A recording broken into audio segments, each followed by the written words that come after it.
crianças, tudo bem com vocês? Espero que vocês estejam bem.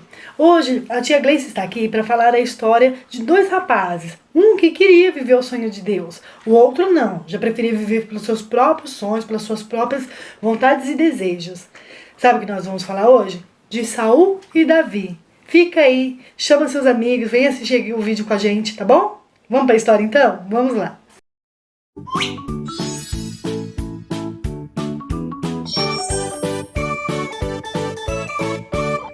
Antes de irmos para a aulinha, né, nós vamos orar para ouvir a voz de Deus, falar com Deus, não é mesmo? O Nicolas vai orar para a gente iniciar a aula. Vamos lá, Nicolas?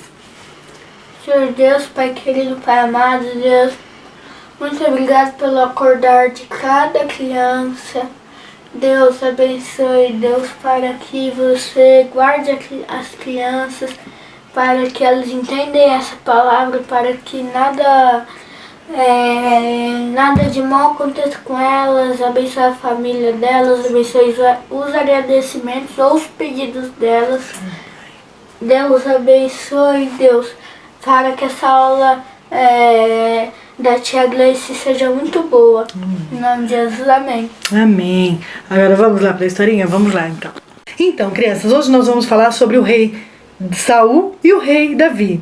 O rei Saul, ele foi um rei que foi escolhido pelo povo, porque o povo ele não queria mais ser governado por Deus, né? Eles tinham inveja dos povos antigos, porque os povos antigos da cidade ao redor, né, de onde eles viviam, ao redor de Israel, vivia por reinados, né? Pessoas reinavam. Então, o povo de Israel, eles ficaram como se possa dizer, com inveja, inveja, porque eles eram o único povo que não era governado por reis, então eles queriam que fosse levantado um rei.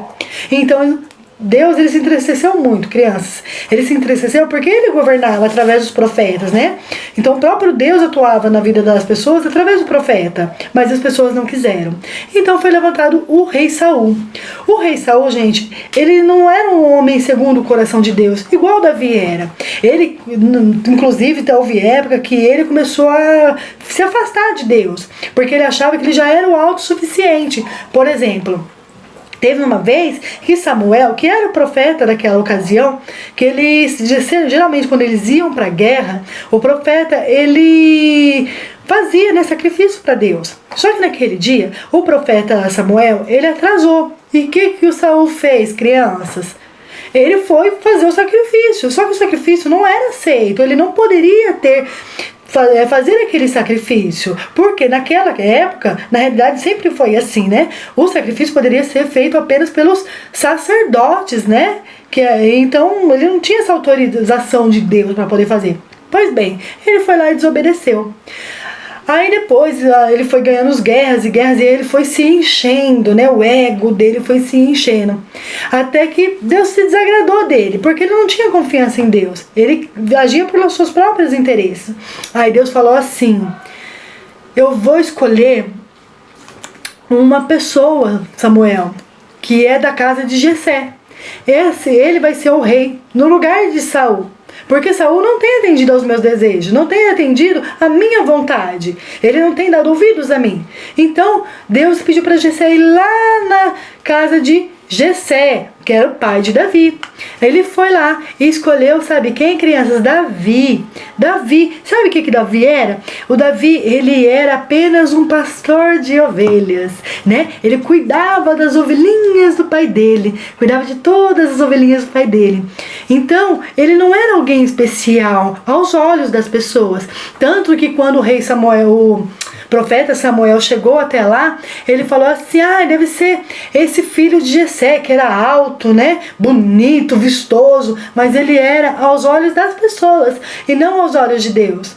Então Deus escolheu uma pessoa que era segundo o seu coração, porque ele temia a Deus, ele tinha vontade de agradar a Deus. E Samuel ungiu o rei Davi para ser, que é aquele que cuidava das ovelhinhas dele, ele que cuidava nas coisas do pai dele, que era um homem simples e que aos olhos das pessoas não valia muita coisa, mas para Deus ele valia, porque Deus ele sonda o coração. Deus olha aqui o coração e não a aparência. A aparência aos olhos dos outros pode ser que as pessoas estejam muito bem, né? Mas aos olhos de Deus não. Então Deus ele escolheu você para servir ele, você que para ser um adorador dele. Então Deus ele quer você, tá bom? É isso que eu te ouvi falar aqui. Deus abençoe. Fica na preciosa paz do Senhor Jesus.